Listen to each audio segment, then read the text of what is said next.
Hi, I'm Danny, and today it is my birthday. And this is after my party. The day has ended, and now I have a birthday book haul for you guys. This will consist of both non-books and, of course, books. So first I'm going to show you the non-books, and then I will show you the books. If you want to skip the non-book section, you can go to this time here, and you can just skip all the non-book stuff. So since I got a lot of stuff to show you guys, I'm going to just jump straight into it. If this does end up being a two-part birthday haul or more, I will link the next video in the description below. Okay, first, something you guys probably don't know about me because I really don't have my nails done that often on this channel because I get tired of them really quickly. Let's see. My cousin showed me this thing right here. There it is. It is Little Undine's Peelable Base Coat. It is actually the most natural nail polish I've ever seen. It only consists of 3 ingredients, and this is a water-based base coat. And it consists of water, purified resin, and colorant. Depending on what color you get, depends on the colorant, but this, I imagine, is probably just a very diluted white or clear, because as you can see, while it is a little murky, foggy, it still goes on very, very clear. And this is a peelable base coat. So all you do is you put this on your nails, you paint something over it, whether it be regular nail polish, gel nail polish, or something else, and then all you'd have to do is like take a little cuticle stick and wiggle it around the edge of your finger until it starts to rise, and then you can either just peel it off with your finger or continue to peel it off with the cuticle stick if you have other nail polish on top of it. But it is very good, and so I've usually used this of my cousin, so I actually got some for my birthday, and that's a good thing because I got this sensational home gel nail kit. It comes with one color, which is actually this pink on the front. At least I think you can call that pink or red, whichever one it is. And it comes with all these things on the side. It comes with gel cleanser, gel primer, gel color in the color and base coat, some peelable nail shields, 22 of them, some non-lint nail wipes, a double-sided nail buffer, and a cuticle stick, and the UV nail lamp. So I got this for my birthday, and I definitely plan on using this soon, so don't be surprised if you see this on my nails soon. Next thing I got was some silicone double-sided nail brushes. So they look like this, and each one has a different side. This one's got kind of a flat part, which is good because the next thing I'm going to show you, I definitely will probably be using this one for. So as I said, these are the 5 I got, each one. Some of them have a dual side. Some of them have multiple sides that are the same, like this one and this one are the same.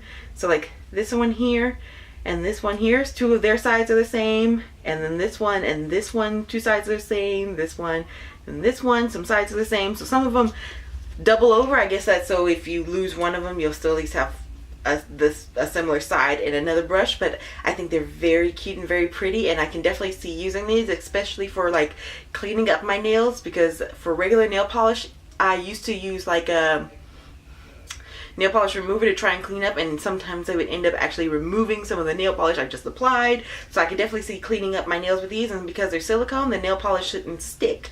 So I'm definitely looking forward to using these, and they actually make a sound when you shake them. Well, not surprising considering there's like the little rock thingies in them. Okay, next thing is this another sensational gel nail. The one I got was pink, so this one's black, and this will definitely come in handy with these. They are Stay Pretty. There we are. They are Born Pretty nail powders. This one has very little in it. I think it might have spilled, or maybe it was just like that. Maybe you don't need a lot, but the other 2 have a lot of powder in them, like this one. See, this one's practically full to the top. So I'm not sure what's going on with this one. I might have to find out the store they got it from and exchange this for a full one, because as far as I can tell, I think this one I've seen on YouTube before. I think it's called unicorn powder, and it's supposed to make your nails look kind of shimmery but not holographic. And this black one, I'm not sure what it does. I imagine it makes your nails look maybe chromy. And then this one, I guess, would make your nails look silver or like chrome silvery mirror-like. I don't know for sure, but I definitely want to look into these. Next, I got this cat's eye magnet, which actually goes with, I got all these nail polishes. There's a few more at the top too. There's a lot of them. Some of them are glitter. Some of them are just regular nail polishes. Some of them are cat's eye to go with the, whoop, away from there.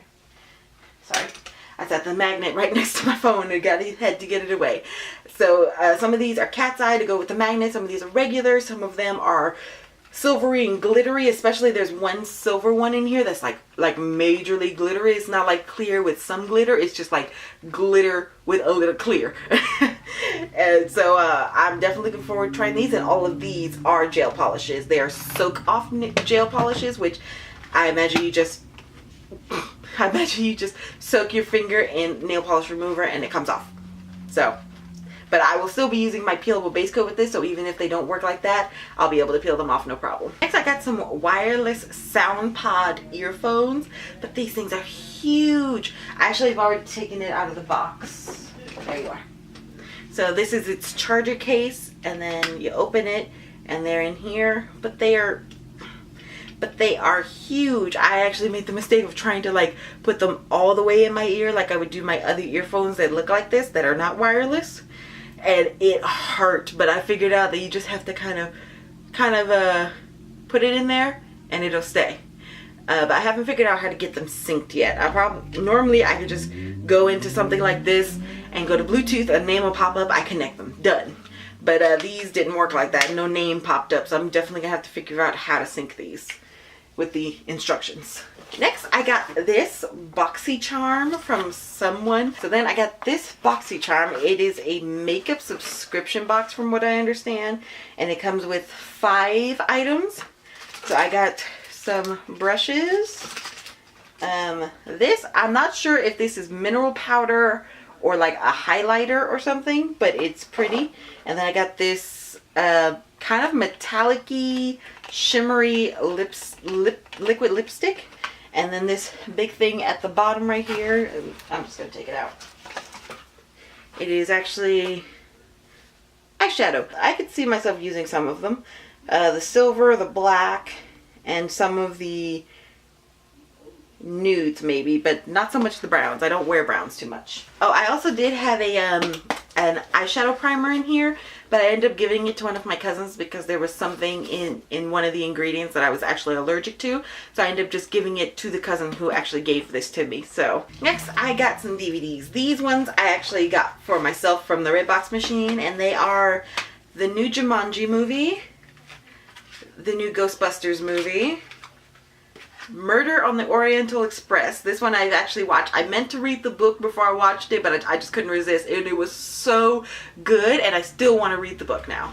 Even though I know who the killers were. I kind of suspected it from the beginning because they were talking about, you know, like the way the body was and the way the stab marks were. And I'm like, it's got to be. It's got to be. I mean, there's no other explanation.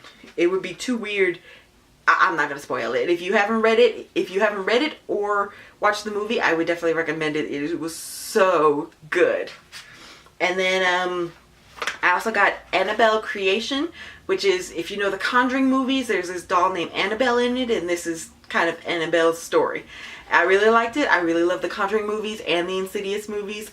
Yeah, I'm a horror movie girl, but I can't seem to read horror books. It's not that they scare me, it's like it takes too long to get to the scary stuff. So, yeah. I also got these 2 for myself, and that is 50 Shades Darker and 50 Shades Freed. I don't remember who gave me this one, but it is the complete series of Vampire Princess Miyu. Yes, it is an anime. I was a huge anime girl when I was a teenager. I haven't watched too many in the last few years, but I really love this, and I'm looking forward to watching this. In fact, after this movie's over, I'm probably going to go in there and watch it because I'm kind of a slump right now. So I'm hoping not only will this bring me out of it, but that I will start some of the books I got for my birthday and they will help bring me out of it. Also, Silence of the Lambs. I think I got this one from my uncle. National Treasure and From Hell. I'm pretty sure I also got these from another uncle. Next, I got a whole bunch of Doctor Who merch. I got a Pop Funko of Rose Tyler. She is my favorite companion. Don't get me wrong, even though she's no longer in the current show, which I am sad about, I love her. I still love her, and I read tons of fan fiction with her and the Doctor in it. I'm completely trash for Rose Tyler and any Doctor. The first Doctor, second, third, all the way up till 11. 12. I haven't seen 13 yet, but I'm sure I would probably still ship them, even though the Doctor has now become a female. So then I got all the Doctor Who DVDs from season 5 up till season 11? I could have sworn I had the 11th. No, all the way up to season 10. Unless I'm just missing the 11th.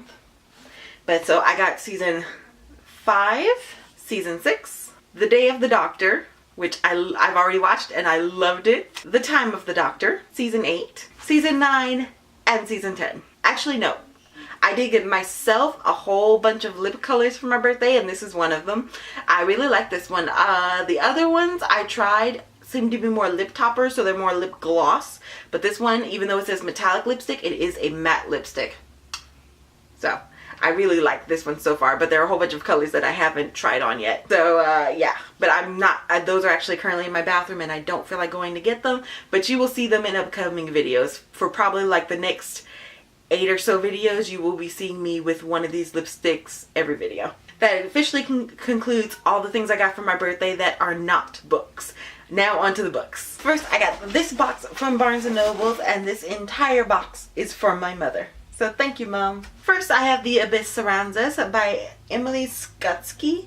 And this, the only thing I really know about this is about these giant monsters the size of football fields. And their main goal is to protect ships from attacks. So,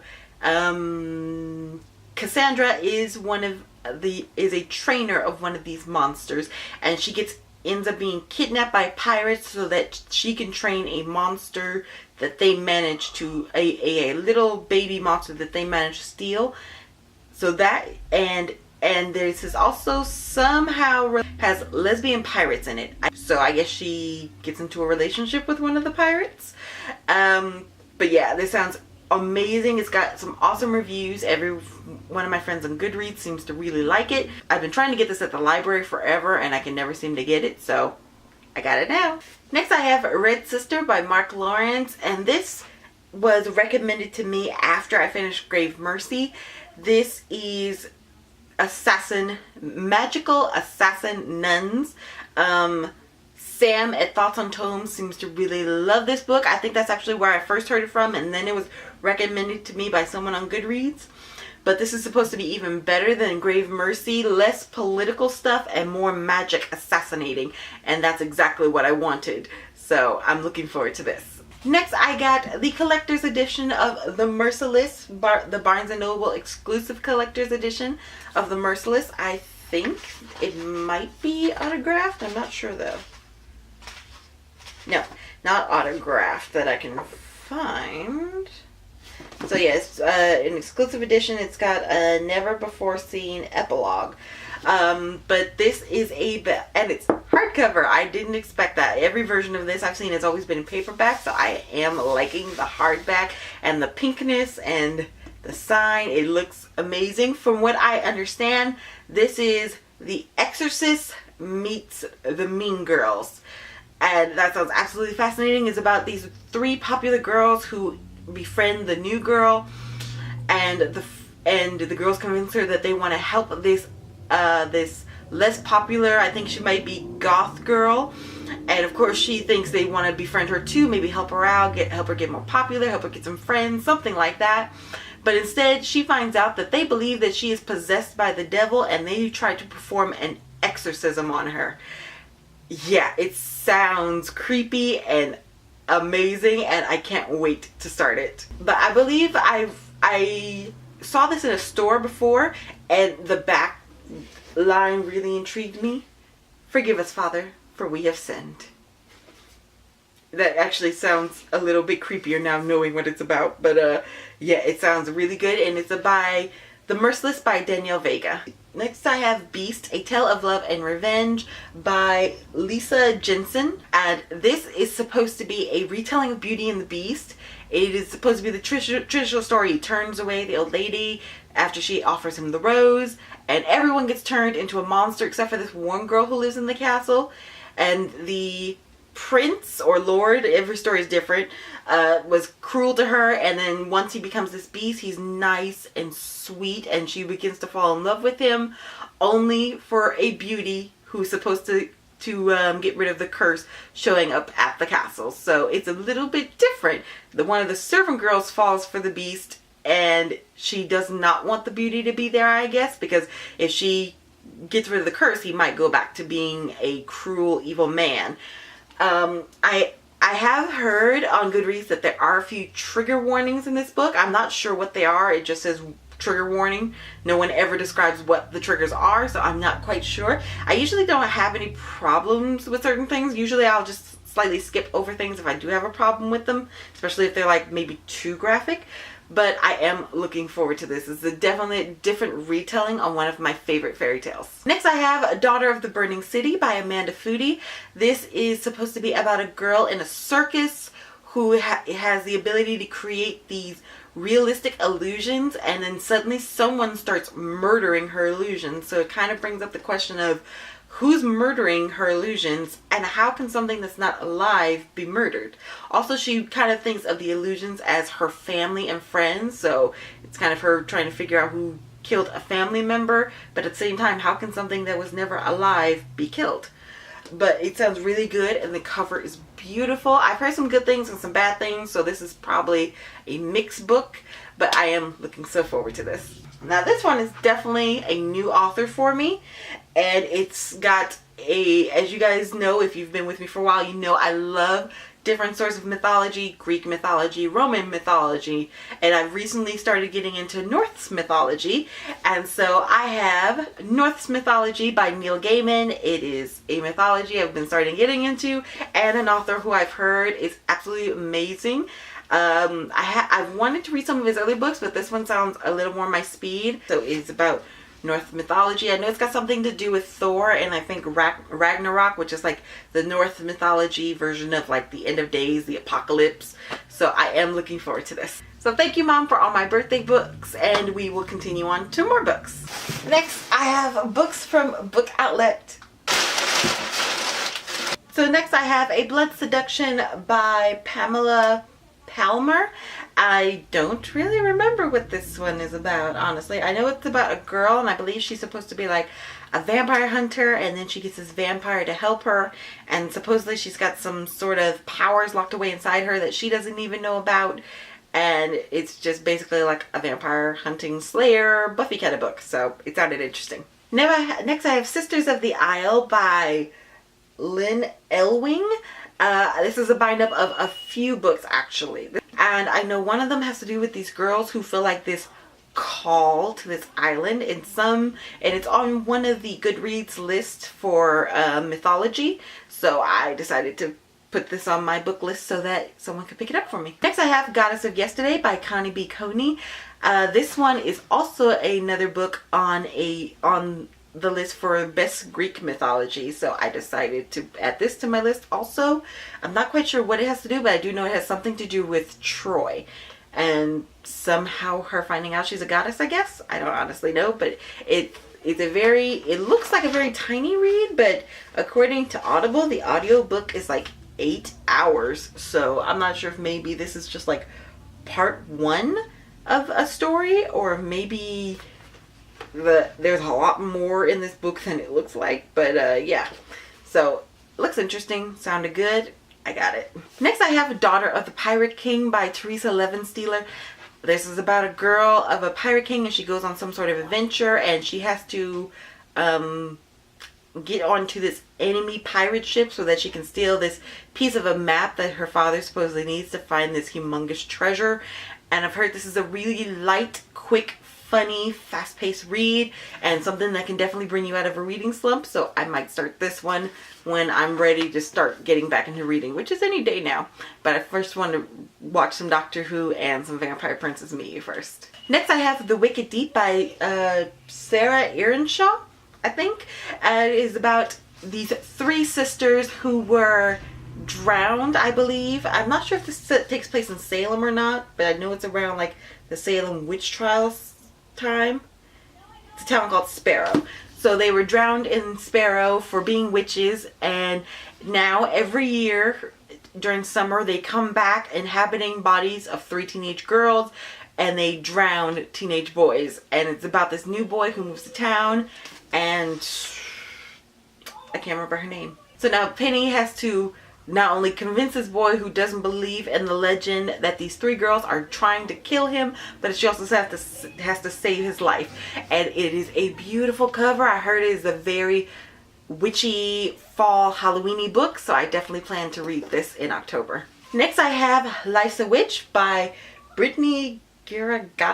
I honestly don't know, but this is book 2 in the, I think it's called Life's a Witch series. I don't know, but it is, I believe these are standalone books, so you do not have to read them in order.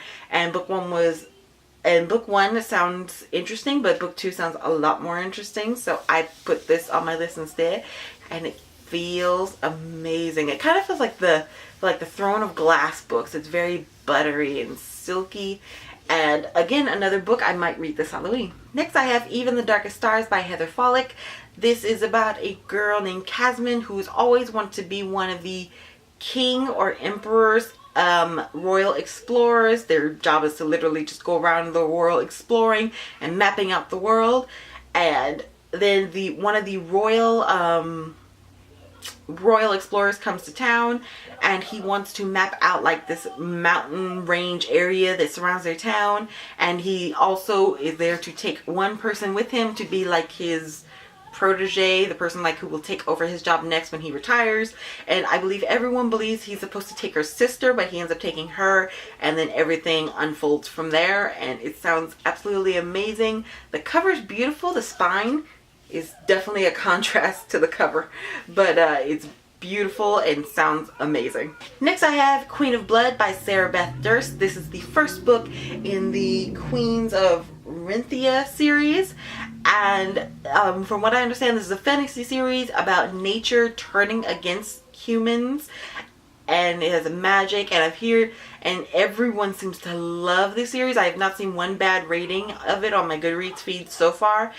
And so it sounds really interesting. The cover looks beautiful and I'm interested. Next I have Roar by Cora Carmack. This is about Princess Aurora, who comes from a family of elementals, and now her mother is ready. I think her mother passed on. Yes, her mother is ready to step down and hand over the crown. But there's a problem. Aurora has no elemental magic, and in order to keep her crown, she has to marry a prince from another elemental nation. But the ruler has to be an elemental, and because she has no magic, she would not only have to marry him, she would have to give the throne over to him. And then she finds out about this way that people in their kingdom who were not born with elemental magic end up getting elemental magic, and of course she's willing to do anything to keep not only her title but her crown. And that's what this is about. Elementals, an elemental princess who looks a badass with those swords and knives strapped to her back. I'm so ready. Next I have Firebug by Lisa McBride. This is, reading the description of this reminded me so much, like if you grew up in like the late 90s, early 2000s, that movie Firestarter, this reminds me so much of that. This is about Ava. She can start fires with her mind. And because of this, she is a contract killer for the mafia. And it sounds fascinating. Another elemental book with a person who's a fire starter, which you don't see too often. And I'm really looking forward to this one. And it was only 99 cents on Book Outlet. And that is all the Book Outlet books. Now to the rest of the books that were given to me at my party.